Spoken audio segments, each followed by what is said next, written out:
മലയാളത്തിലെ ഒരു ചൊല്ല് ഞാൻ വായിച്ചു തുടങ്ങട്ടെ. ഒറ്റയായ മനുഷ്യനും ഉറവയില്ലാത്ത കിണറും ഒരുപോലെയാണ്, രണ്ടും കാലക്രമേണ ഉപേക്ഷിക്കപ്പെടും. ബൈബിളിലെ ആശയം ഞാൻ നിങ്ങളോട് പറയട്ടെ.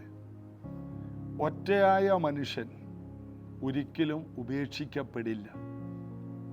വേദപുസ്തകത്തിൽ ഒറ്റയായ മനുഷ്യരായിരുന്നു ഏറ്റവും അനുഗ്രഹിക്കപ്പെട്ട മനുഷ്യരായി മാറിയത്. ഏലിയാവ് പറഞ്ഞു, ഞാൻ ഒരുത്തൻ മാത്രം ശേഷിക്കുന്നു. ആ ഏലിയാവിനെ കൊണ്ടാണ് ദൈവം വലിയ കാര്യങ്ങൾ ചെയ്യിച്ചത്. ഹാനോക്ക് ഒറ്റക്കായിരുന്നു, നോഹ ഒറ്റയാനായിരുന്നു, അബ്രഹാമിനെ ദൈവം ഏകനായി വിളിച്ച് അനുഗ്രഹിച്ചെന്നാണ്.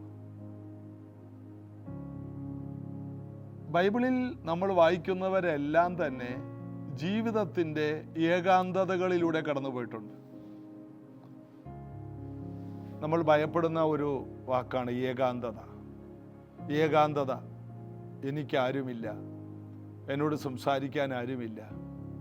എന്നാൽ വാസ്തവത്തിൽ ഏകാന്തതകൾ ആയിരുന്നു ദൈവപുരുഷന്മാരെ ശക്തരാക്കിയത്. കാരണം സഖര്യാവിൽ വായിക്കുന്നു, ഞാൻ നിന്നെ വശീകരിച്ച് മരുഭൂമിയിൽ കൊണ്ടുവച്ചെന്ന് ഞാൻ അവിടെ വെച്ച് നിന്നോട് ഹൃദ്യമായി ഇടപെടും. അവിടെ വെച്ച് ഞാൻ നിനക്ക് ആഗോൽ താഴ്വരയും മുന്തിരിത്തോട്ടങ്ങളൊക്കെ നൽകുമെന്ന്. ദൈവത്തിന് ഒറ്റയാന്മാരെ കിട്ടിയാൽ അവിടെ ചരിത്രമുണ്ടാകും. പത്മോസിൽ യോഹന്നാൻ ഒറ്റയാനായിരുന്നു. അവിടെ വെച്ചാണ് അവന് സ്വർഗം തുറക്കപ്പെട്ടത് കാണാൻ കഴിഞ്ഞത്. ബൈബിളിലെ ഏറ്റവും ഒടുവിലത്തെ പുസ്തകമായ വെളിപ്പാട് പുസ്തകം ഇനി സംഭവിക്കാൻ പോകുന്നതെല്ലാം നമുക്ക് ഗ്രഹിക്കുവാൻ ദൈവം ഒരുക്കിയ ഒരു വഴി ഒരു ഒറ്റയാനിൽ നിന്നല്ലേ നമുക്ക് ലഭിച്ചത്. അപ്പോൾ ഉപേക്ഷിക്കപ്പെട്ട കിണറിന് തുല്യമല്ല ഒറ്റയാൻ.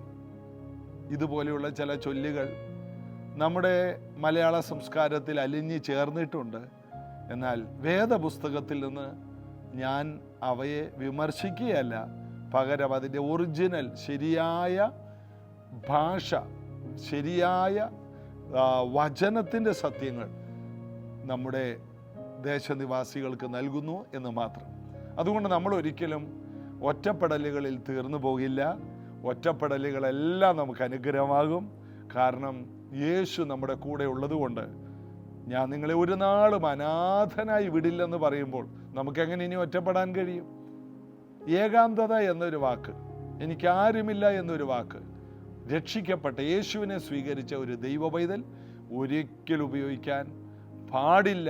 അത് ചെയ്താൽ അത് ഒരു തെറ്റാണ്. കാരണം റോമാലേഖനത്തിൽ വായിക്കുന്നു, വിശ്വാസത്തിൽ നിന്ന് ഉത്ഭവിക്കാത്തതൊക്കെയും പാപമാണ്. അപ്പോൾ നമ്മൾ പറയുന്ന ആ വാക്ക് തന്നെ ഒരു പാപമാണ്. എനിക്കാരുമില്ല എന്ന വേർഡ് നമുക്ക് ഉപയോഗിക്കാനേ പാടില്ല. കർത്താവ് നമ്മുടെ കൂടെയുണ്ട്. ഈ നല്ലവനായ നമുക്ക് നമ്മുടെ ജീവിതത്തിൻ്റെ എല്ലാ സാഹചര്യങ്ങളിലും അനുഗ്രഹങ്ങൾ തരുന്ന യേശുവിനെ ചേർന്ന് പാടി നമുക്ക് ആരാധിക്കാം. യേശുവേ എൻ തോഴനെ കണ്ടേ, എനിക്കെല്ലാമായവനേ,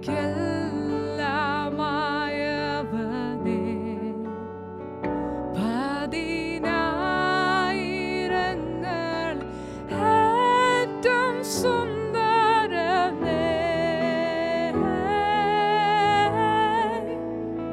ശാരോനിൻ പനീർ പുഷ്പം അവനേ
ചെയ്തെന്നും ജീവിക്കൂ. തുമ്പം ദുഃഖങ്ങളത് ആശ്വാസം നൽകുന്നു. എൻ ഭാരമെല്ലാം ചുമക്കാമെന്നേറ്റതാ.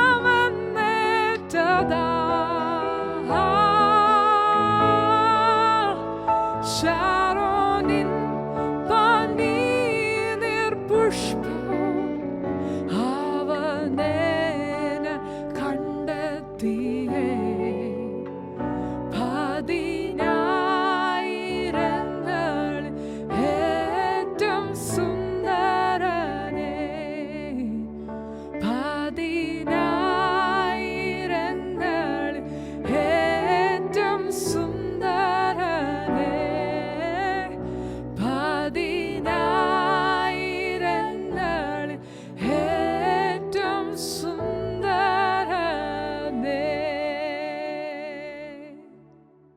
യോഹന്നാന്റെ സുവിശേഷം 15-ാം അധ്യായത്തിൻ്റെ ഒടുവിലത്തെ ചില ഭാഗങ്ങൾ അതിൻ്റെ 24 മുതൽ വായിക്കുമ്പോൾ യേശു പറയുകയാണ്, മറ്റാരും ചെയ്തിട്ടില്ലാത്ത പ്രവർത്തികളെ ഞാൻ അവരുടെ ഇടയിൽ ചെയ്തിരുന്നു എങ്കിൽ അവർക്ക് പാപമില്ലായിരുന്നു. ഇപ്പോഴോ അവരെന്നെയും എൻ്റെ പിതാവിനെയും കാണുകയും പകയ്ക്കുകയും ചെയ്തിരിക്കുന്നു. അതായത് ഓരോ അത്ഭുതങ്ങൾ കർത്താവ് ചെയ്യുമ്പോൾ നാം ദൈവത്തെ കാണുകയാണ് എന്നാണ് അവിടെ ആ വാക്യത്തിൽ നിന്ന് മനസ്സിലാക്കുന്നത്. ഒരത്ഭുതം നടന്നാൽ അവിടെ ദൈവമുണ്ട്. ദൈവമല്ലാത്ത ഒരത്ഭുതമില്ല. ഇനി മന്ത്രവാദം ചെയ്ത് ഒരത്ഭുതം നടന്നെന്നിരിക്കട്ടെ. ഒരു വലിയ മന്ത്രവാദി മന്ത്രവാദം ചെയ്തു, അവിടെ ഒരു അത്ഭുതം നടന്നു. അത് മന്ത്രവാദി ചെയ്തത് അത്ഭുതമല്ല. അത് കാരണം മന്ത്രവാദികൾക്ക് അത്ഭുതം ചെയ്ത് മനുഷ്യന് വിടുതൽ കൊടുക്കാൻ കഴിയില്ല. മന്ത്രവാദങ്ങളിലൂടെ പിശാചിൻ്റെ പ്രവൃത്തി മാത്രമേ വെളിപ്പെടൂ. എന്താണ് പിശാചിൻ്റെ പ്രവൃത്തി? അറുക്കുക, മുടിക്കുക, കൊല്ലുക. മന്ത്രവാദത്തിലൂടെ ഒരാളെ കൊല്ലാം, മന്ത്രവാദത്തിലൂടെ ഒരാളെ അപായപ്പെടുത്താം, അപകടപ്പെടുത്താം, മന്ത്രവാദത്തിലൂടെ ഒരാളെ രോഗിയാക്കാം, മന്ത്രവാദത്തിലൂടെ കുടുംബജീവിതം തകർക്കാം, മന്ത്രവാദത്തിലൂടെ തെറ്റായ ബന്ധങ്ങളെ കൊണ്ടുവരാം, മന്ത്രവാദത്തിലൂടെ ധനനഷ്ടം കൊണ്ടുവരാം. എന്നാൽ ഇതിൻ്റെ വിപരീതമായ അനുഗ്രഹങ്ങൾ, ഇതൊന്നും ചെയ്യാൻ അവർക്ക് കഴിയില്ല. എവിടെയെങ്കിലും ഒരു മന്ത്രവാദത്തിൽ ഒരനുഗ്രഹമുണ്ടെങ്കിൽ ആ മന്ത്രവാദം ചെയ്യാൻ പോയ ആ വ്യക്തി ഉണ്ടല്ലോ, ആ വ്യക്തിയോടുള്ള ദൈവത്തിൻ്റെ കരുണയാണ് ആ വ്യക്തിക്ക് വിടുതൽ കിട്ടിയത്. അവിടെ ദൈവമാണ് കാര്യം ചെയ്തത്. ദുഷ്ടന്മാരുടെ മേലും നീതിമാന്മാരുടെ മേലും വെയിലും മഴയും അയക്കുന്ന സ്വർഗസ്ഥനായ പിതാവെന്നാണ് യേശു പിതാവിനെ കുറിച്ച് പറഞ്ഞത്. എവിടെയെങ്കിലും ഭൂമിയിൽ ഒരു അത്ഭുതം നടന്നാൽ അത് ഒരു പുണ്യവാളനുമല്ല, മാതാവെന്ന പേരിൽ യേശുവിൻ്റെ അമ്മയുമല്ല, അത് ഔസേ പുണ്യാളൻ എന്ന പേരിൽ അല്ല, ഇതെല്ലാം ദൈവമാണ്. അതുകൊണ്ടാണ് 1 കൊരിന്ത്യർ 12-ാം അധ്യായത്തിൽ വായിക്കുന്ന എല്ലായിടത്തും എല്ലാം വ്യാപരിക്കുന്ന ഒരേ ആത്മാവാണ്. ദൈവത്തിൻ്റെ സ്പർശനമില്ലാതെ, ദൈവത്തിൻ്റെ കരമില്ലാതെ ഒരു നന്മയുണ്ടാകത്തില്ല. ഉൽപ്പത്തി പുസ്തകം 1-ാം അധ്യായം മുഴുവനും പാഴും ശൂന്യമായ ഭൂമിയിൽ നന്മയുണ്ടായതാണ്. എന്നാൽ ഉൽപ്പത്തി പുസ്തകം 3-ാം അധ്യായത്തിൽ പാപനിമിത്തം തിന്മകൾ ആരംഭിക്കുന്നല്ലേ. അത് മനുഷ്യ നിമിത്തമാണ്, ദൈവം ചെയ്തതല്ല. മനുഷ്യ നിമിത്തം ഇനി മുതൽ മുള്ളും പറക്കാരെയും ഭൂമിയിൽ മുളക്കും. അത് ദൈവം ചെയ്തതല്ല, അത് തന്നെ ഉണ്ടായതാണ്. ശാപനിമിത്തം ഉണ്ടായി വന്നതാണ്. തിന്മകൾ ശാപനിമിത്തം പിശാച് ഇടപെട്ട് അതിലൂടെ മനുഷ്യനും പിശാച് കൂടി ചേർന്നപ്പോൾ ഉണ്ടായ കാര്യങ്ങളാണ്. തിന്മ ചെയ്യാൻ ദൈവത്തിൽ തിന്മയില്ല, ദൈവത്തിൽ ഇരുട്ടൊട്ടുമില്ല. ദൈവം വെളിച്ചമാണ്, ദൈവത്തിൽ തിന്മയില്ല. എല്ലാ നല്ല ദാനങ്ങളും തികഞ്ഞതൊക്കെയും ഉയരത്തിൽ നിന്ന്, വെളിച്ചങ്ങളുടെ പിതാവിൽ നിന്ന് ഇറങ്ങി വരുന്നു എന്ന് യാക്കോബിൻ്റെ ലേഖനം 1-ാം അധ്യായത്തിൽ നമുക്കത് കാണാം. അപ്പൊ തിന്മ ഒരിക്കലും ദൈവീകമല്ല. മാത്രമല്ല, നന്മ ഒരിക്കലും പിശാചിൽ നിന്നോ മന്ത്രവാദത്തിൽ നിന്നോ വരികയുമില്ല. അതെന്നും ഒരു ദൈവ പൈതൽ തിരിച്ചറിഞ്ഞേ മതിയാവും. ഇവിടെ യേശു പറയുകയാണ്, മറ്റാരും ചെയ്തിട്ടില്ലാത്ത പ്രവർത്തികളെ ഞാൻ അവരുടെ ഇടയിൽ ചെയ്തിരുന്നില്ല എങ്കിൽ അവർക്ക് പാപമില്ലായിരുന്നു. ഇപ്പോഴോ അവർ എന്നെയും എൻ്റെ പിതാവിനെയും കാണുകയും പകയ്ക്കുകയും ചെയ്തിരിക്കുന്നു. അപ്പോൾ യേശു പറയുകയാണ്, ഞാനും പിതാവ്, അതായത് ഞാൻ ക്രിസ്തുവാണ്. ഒരത്ഭുതം നടന്നെങ്കിൽ നിങ്ങൾ ക്രിസ്തുവിനെയും പിതാവിനെയും കണ്ടു കഴിഞ്ഞു. നമ്മുടെ ജീവിതത്തിൽ എത്രയോ പ്രാവശ്യം നമ്മൾ ദൈവത്തെ കണ്ടു. എങ്ങനെ? ഓരോ അത്ഭുതങ്ങളും ദൈവത്തെ കാണുകയാണ്. നമ്മുടെ വീട്ടിൽ വലിയ അനർത്ഥം വന്നു, ആ അനർത്ഥത്തിൽ നമ്മൾ പുറത്തു വന്നില്ലേ? അവിടെ ദൈവമായിരുന്നു. ഒരു വലിയ രോഗം വന്നു, ആ രോഗത്തിൽ നിന്ന് നമ്മൾ പുറത്തു വന്നു, അവിടെ ദൈവമായിരുന്നു. വർഷങ്ങൾക്ക് മുമ്പ് 98 ഞാൻ ആദ്യമായിട്ടൊരു ബൈക്ക് വാങ്ങിയ കാലം. ബൈക്ക് വാങ്ങി ഒരാഴ്ചയായുള്ളൂ. ഞാനൊരു വീട്ടിൽ ചെന്ന് അവിടുന്ന് ആ വീട്ടിലെ പ്രാർത്ഥന കഴിഞ്ഞ് ഭക്ഷണം കഴിച്ച് ആ വീട്ടിൽ കുറേ നേരം വെയിറ്റ് ചെയ്തു. കാരണം കോരി ചൊരിയുന്ന മഴ. വീട്ടിലെത്തണം 11:30 ഞാൻ തലയിൽ ഓരോ പ്ലാസ്റ്റിക് കൂടൊക്കെ വെച്ച്, അന്ന് ഹെൽമെറ്റ് ഇല്ല. ഹെൽമെറ്റൊന്നും അന്ന് നിയമമൊന്നുമില്ല. ഹെൽമെറ്റ് വെക്കാറുണ്ട്, നിർബന്ധമൊന്നുമില്ല, വേണമെങ്കിൽ വെച്ചാൽ മതി, അങ്ങനത്തെ ഒരു കാലം. എൻ്റെ തലയിലൊരു പ്ലാസ്റ്റിക് കൂട്, ഭാര്യയുടെ തലയിലൊരു പ്ലാസ്റ്റിക് കൂട്, മോൻ്റെ തലയിൽ ഓരോ പ്ലാസ്റ്റിക് കൂട് അങ്ങോട്ട് ഇറക്കി വെച്ചു. എന്നിട്ട് ഞങ്ങൾ വരുന്ന വഴിക്ക് ഒരു ജംഗ്ഷനിൽ നിന്ന് വണ്ടിയൊന്നും കണ്ടില്ല, ഇരുട്ടല്ലേ, റോഡ് ക്രോസ് ചെയ്താണ്, 4 കൂടിയ ജംഗ്ഷൻ. പെട്ടെന്ന് റോഡിൻ്റെ നടുക്കെത്തുന്നതിന് മുമ്പാണ് കാണുന്നത് ലൈറ്റ് ഇല്ലാത്ത ഒരു ലോറി. അതിന് വളരെ ലൈറ്റ് കുറവായിരുന്നു. തൊട്ടടുത്ത് എൻ്റെ എത്തി, ഒന്നും ചെയ്യാൻ പറ്റിയില്ല. മൂലയോടെ കൂട്ടിയിടിച്ചു. ഞാനും എൻ്റെ മോൾ എൻ്റെ വണ്ടിയുടെ മുമ്പിലിരിക്കുകയായിരുന്നു. പെട്രോൾ ടാങ്കയിലാണ് അവൾ ഇരിക്കുന്നത്. ഞങ്ങൾ രണ്ടുപേരും കൂടി ലോറിയുടെ അടിയിലോട്ട് പോയി. എൻ്റെ ഭാര്യയും ഇളയ കുഞ്ഞും മോനും തെറിച്ചു പോയി. ഇരുട്ടാണ്, കറണ്ടില്ല, നല്ല മഴ, ലൈറ്റ് ഇല്ലാത്തൊരു ലോറി ഏകദേശം 70 കിലോമീറ്റർ സ്പീഡിൽ വന്ന് ഇടിക്കുകയാണ്. കാരണം വേറെ ഒന്നും ഇല്ലാത്തതുകൊണ്ട് അവർ സ്പീഡിൽ അടിച്ചു പോവുകയാണ്. ആലപ്പുഴയിൽ പിച്ചു അയ്യർ എന്ന് പറഞ്ഞൊരു ജംഗ്ഷനാണ്. ഞാൻ എഴുന്നേറ്റു.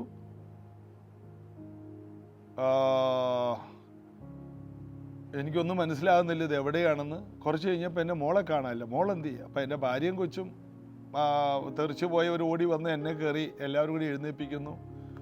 ഞാൻ മോളെ അന്വേഷിച്ചു. പിന്നെ എൻ്റെ ബോധം പോയി. പിന്നെയും ഞാൻ എഴുന്നേറ്റ് മോളെ അന്വേഷിച്ചു. 3ാമത്തെ പ്രാവശ്യം മോളെ അന്വേഷിച്ചപ്പോൾ ആ ലോറിയുടെ ഡ്രൈവർ നെഞ്ചത്തടിച്ചിട്ട് അങ്ങനെ കൊച്ചു ലോറിയുടെ അടിയിൽ കിടന്ന് കരയുന്നു. നോക്കുമ്പോൾ ലോറിയുടെ അടിയിൽ ടയറിൽ എൻ്റെ മോളുടെ കൊച്ചു ഉടുപ്പിൻ്റെ ഒരു വള്ളി ടയറിൽ കുരുങ്ങിയിട്ട് അവൾക്ക് എഴുന്നേക്കാൻ മേല. ആ ലോറി ഡ്രൈവർ ഒരു 6.5 അടി ഉയരമുള്ളൊരു മനുഷ്യൻ നെഞ്ചത്തിടിച്ചുകൊണ്ട് ആണ്ടവരേന്ന് വിളിച്ചിട്ട് ലോറിയുടെ അടിയിലോട്ട് പോയി.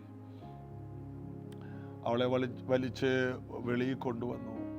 കൊച്ചിനെ ഞാൻ എടുത്തു. പിന്നെ എനിക്ക് ബോധമില്ല, എന്നെ ബോധം പോയി. ഒരു വണ്ടി ഓടി വന്നു. ആരോ ഒക്കെ കൂടി എന്നെ വാരിയെടുത്ത് മെഡിക്കൽ കോളേജിൽ. അപ്പം എനിക്ക് എന്നെ കൊണ്ടുപോകുമ്പോൾ എൻ്റെ ബോധം പോയെങ്കിലും എൻ്റെ ഉള്ളിലറിയാം, എനിക്ക് ഉള്ളിൽ കാര്യങ്ങൾ മനസ്സിലാകുന്നുണ്ട്. മാറ് എന്ന് പറഞ്ഞ ആൾക്കാരെയൊക്കെ മാറ്റി എന്നെ കൊണ്ട് പോകുന്നതും, അവിടെ ഒരു പാലമുണ്ട്, ആ പാലം ഇരുമ്പ് പാലം കയറി ഇറങ്ങുന്നതും, മെഡിക്കൽ കോളേജിലോട്ട് എന്നെ കൊണ്ടുപോകുന്നതും, വണ്ടിയിൽ നിന്ന് ഇറക്കി എടുത്തുകൊണ്ട് പോകുന്നതും.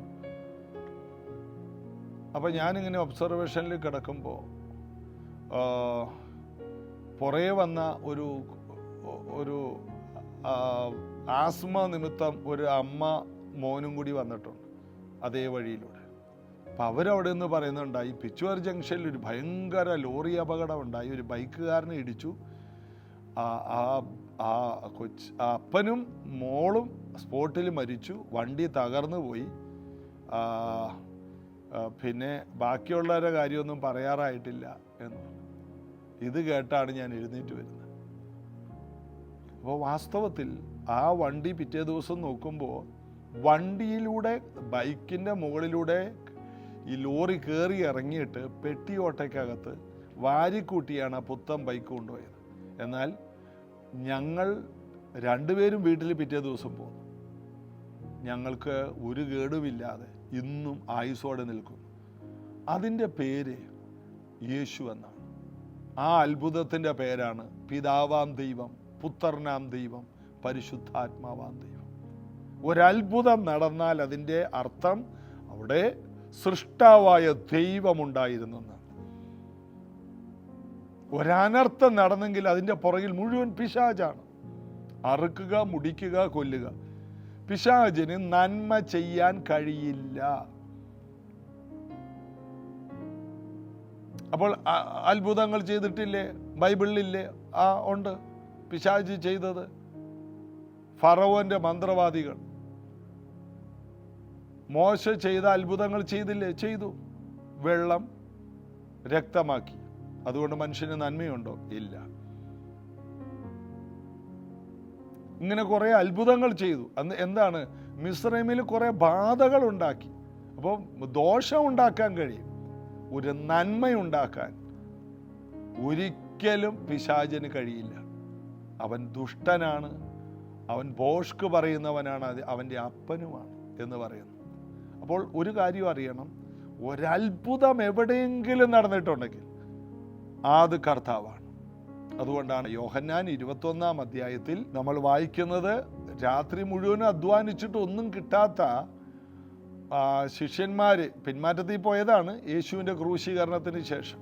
പത്രോസ് എല്ലാവരും കൂടി രാത്രി മുഴുവൻ അധ്വാനിച്ചിട്ടൊന്നും കിട്ടിയില്ല. യേശു അതിരാവിലെ ഒരു വൃദ്ധൻ്റെ രൂപത്തിൽ വന്നിട്ട്, കുഞ്ഞുങ്ങളെ കൂട്ടാൻ വല്ലതും ഉണ്ടോ? അപ്പോൾ അവർ പറഞ്ഞു, ഒന്നുമില്ല. പടകിൻ്റെ വലത് ഭാഗത്ത് വീശി, എന്നാൽ നിങ്ങൾക്ക് കിട്ടും. അവർ വീശി 153 വലിയ മീൻകൂട്ടാകപ്പെട്ടത്. ഉടനെ യോഹന്നാൻ പറഞ്ഞു, അത് കർത്താവാണ്.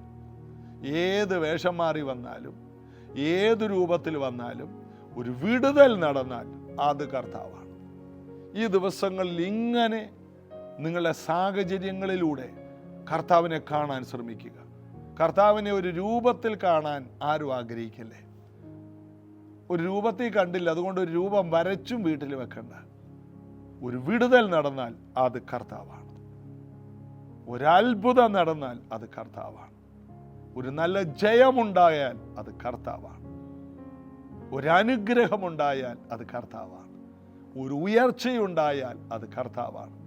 നഷ്ടപ്പെട്ടത് തിരിച്ചു കിട്ടിയാൽ അത് കർത്താവാണ്. ഒരു നല്ല വിളവുണ്ടായാൽ അത് കർത്താവാണ്. ജീവിതത്തിൽ വലിയ സമാധാനമുണ്ടായോ? അത് കർത്താവാണ്. അകന്ന ബന്ധങ്ങൾ അടുത്തോ? അത് കർത്താവാണ്. കാരണം അവൻ ഇരുപക്ഷത്തെയും ഒന്നാക്കി. പച്ചപ്പുഴും തുള്ളനും വിട്ടിലും വെട്ടുക്കിളിയും കുത്തിക്കളഞ്ഞ സംവത്സരങ്ങൾക്ക് പകരം ഞാൻ മടക്കി തരുമെന്നാണ്. എല്ലാം നന്മയുടെ പുറകിൽ യേശുവാണ്. അപ്പോൾ ഇന്നു മുതൽ ഈ ഒരു കാര്യം നിങ്ങളൊന്ന് പ്രാക്ടീസ് ചെയ്യണം. എന്ത് നന്മയുണ്ടെങ്കിലും യേശുവേ നന്ദി, അങ്ങയുടെ ഉള്ളതിനായി നന്ദി. എല്ലാ സന്തോഷത്തിൻ്റെ പുറകിൽ യേശുവാണ്. എല്ലാ തിന്മകളും, സകല നന്മയുടെയും ശത്രുവേ എന്നാണ് പൗലൂസ് പിശാചിനെ വിളിച്ചത്. സകല നന്മകളുടെയും ശത്രു യേശു ആരാണ്? സകല തിന്മകളുടെയും ശത്രു. എല്ലാ തിന്മകൾക്കും എതിരെയാണ് യേശു. എല്ലാ തിന്മകളുടെയും നടുവിലും നന്മ വിളിച്ചു വരുത്തുന്നവനാണ് നമ്മുടെ കർത്താവ്.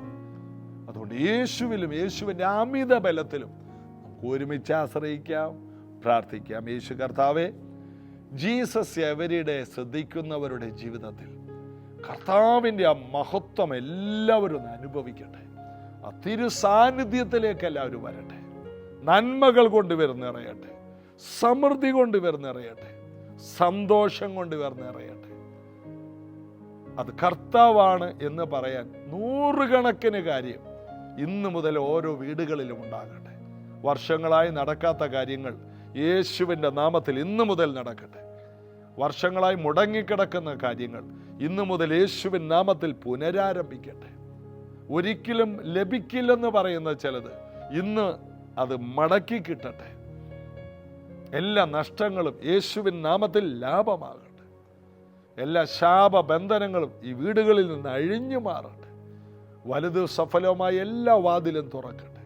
കൃപകളാലും വരങ്ങളാലും ഓരോ കുടുംബങ്ങളും നിറയട്ടെ. യൗവനക്കാർ അഭിവൃദ്ധിപ്പെടട്ടെ. സകല ബുദ്ധിയും കവിയുന്ന സമാധാനത്തിൻ്റെ അനുഭവം എല്ലാ വീടുകളിലും ഉണ്ടാകട്ടെ. യേശുവിൻ നാമത്തിൽ ആമേൻ. അത് കർത്താവാണ് എന്ന് പറയുന്ന അത്ഭുതങ്ങൾ നമുക്ക് ഒരുമിച്ച് കാണാം. നാളെ ഇതേ സമയത്ത് ഒരുമിച്ച് കൂടാം. ഈ പുതിയ മാസം, ഡിസംബർ മാസം, വലിയ അത്ഭുതങ്ങൾക്കായി ഈ തിങ്കളാഴ്ച മുതൽ നമുക്ക് വളരെ പ്രതീക്ഷയുള്ളവരായി ഒരുങ്ങാം. God bless U.